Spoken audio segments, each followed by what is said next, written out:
Here where I live, gas costs close to $5 a gallon. It's been this high or even higher for several years now. What if I told you that the high cost of gas is a consequence of a crime and is costing you thousands of dollars a year? That's the implication of a blockbuster new case brought by the Federal Trade Commission against one of the largest oil producers in the United States. We went off of the evidence, their text messages, their emails. When companies and top executives say that they're trying to collude, we believe them. The significance of this case reaches far beyond what we pay at the pump, to the higher prices we've been paying for nearly everything over the last 3 years. It's really important that people understand why gas prices went up, that their instincts that there was some conspiracy were correct. And it reveals how dangerous it is to entrust our most essential resources to a handful of CEOs who will do just about anything to protect their bottom line. 10 years ago, we had it pretty good. Gas was cheaper, and for a few years it stayed that way. Gas for $1.89 a gallon. Prices are down, way down. Gas is $2 a gallon.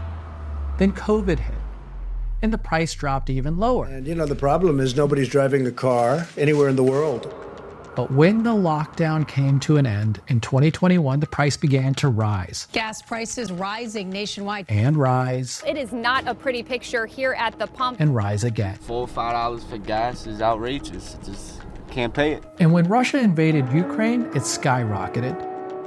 Since then, it's come down slightly, but it remains at one of the highest levels on record. Why is it that the price of oil today is still so high? The short answer is the oil cartel got bigger and more powerful. In the mid-2010s, the U.S. started to be known as Saudi America. In each of the last 6 years, the U.S. produced more crude oil than any nation ever.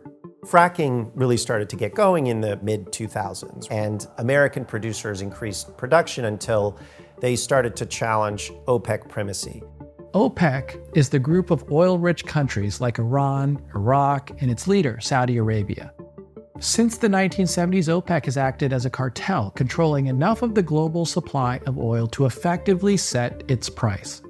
But when the U.S. began to produce huge amounts of fracked oil in the 2010s, that new supply meant real competition for OPEC. I think that OPEC is in big trouble here. I'm predicting that we will be producing enough oil that we won't need OPEC. The companies with the power to compete were above all in the Permian Basin, otherwise known as Texas. The Permian Basin, it is a gigantic lake of oil. One of the biggest reservoirs of oil in the world. In 2014, OPEC were getting frustrated with these upstart Americans. And so they decided to take share back from the Americans and drive US shale producers out of business. And so from 2014 to 2016, there was this fierce competition between OPEC and the American producers. And you can see it, the chart. People are talking about a price war. There was a price war from 2014 to 2016. This is geopolitical hardball. A price war meant lower prices for consumers. Well, it's fun to watch it on the boards as you pass by. But like any price war, it eventually cut into the industry's profits and into the dividends of its largest shareholders. That wasn't going to work for them. A couple of leaders in the oil industry started saying, we're really tired of these low prices. And OPEC was tired of the low prices as well. So in 2017, there were a series of dinners at an oil conference called CERAWeek, where OPEC officials and fracking CEOs sat down and broke bread for the first time and realized we're not so different, you and I.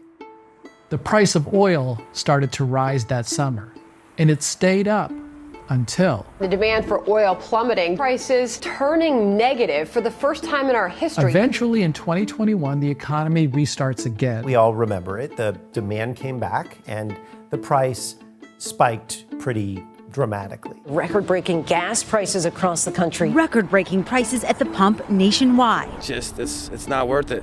Triple than what I used to pay. $9. Over $9 a gallon? Over $9. And you would think that when that happens, you would see production dramatically increase, particularly in the Permian Basin, to try to take advantage of higher oil prices. But they didn't do that. Experts say demand has just outpaced supply. And then in 2022, Russia invaded Ukraine. And that drove another oil price spike. We're banning all imports of Russian oil and gas and energy. And so oil went up even more. And still, the people who had control over whether to invest in oil production in the US said, we are not going to invest no matter what. Isn't that your job, to add more production? That's what we're being told. No, our model has changed. So what happened? Why didn't the Texas oil companies ramp up production? The price stayed up because these companies were coordinating to restrict output. Lena Khan is Biden's head of the Federal Trade Commission. Last year, she and her team began an investigation into the largest oil company in the Permian Basin. It's called Pioneer Natural Resources, and it was trying to merge with ExxonMobil. When the FTC started digging into the merger, it uncovered some pretty shocking evidence that reveals a hidden story behind high oil prices. The FTC uncovered evidence of attempted collusion by Pioneer CEO Scott Sheffield. When oil prices fell, Scott Sheffield actually lamented that. Do you benefit if oil prices drop? I'd rather see a stable $60 to $70 oil price market versus a lower oil price market. We have to get investors interested into our sector again. Pioneer CEO Scott Sheffield is one of the most important leaders of the American oil industry. Many CEOs are talking just like you, and you were kind of in the forefront of let's conserve our production because we want that higher oil price, right? In public, Sheffield had been leading an effort to put restrictions on Permian oil production by lobbying Texas's oil regulator, or as he called it, quote, to get a bigger OPEC done. Using its subpoena power, the Federal Trade Commission was able to get a hold of Sheffield's private messages and discovered that for years he had been in contact with OPEC's top oil ministers around the world. The evidence that we uncovered showed that Scott Sheffield was in close coordination with top officials across OPEC, sending text messages, having private dinners, and agreeing to restrict oil production. We looked at the communications of these executives, their text messages, their emails. We saw Scott Sheffield try to coordinate with OPEC and say, hey, instead of us competing with you, why don't we all just agree to actually cut back production and keep prices high? During the FTC investigation, 38 Republican senators wrote Chair Khan a letter asking her to back off. The FTC saw things differently. We ultimately concluded that Scott Sheffield cannot be on the Exxon board of directors. We also banned Exxon from appointing for 5 years the vast majority of the executives from Pioneer. It also referred Sheffield's case to the Department of Justice for criminal prosecution. If you're going to make decisions to commit crimes or to break the law, then you should be aware that you're going to be personally held accountable for it. It's almost impossible to quantify the consequences of this corporate scheme to raise oil prices.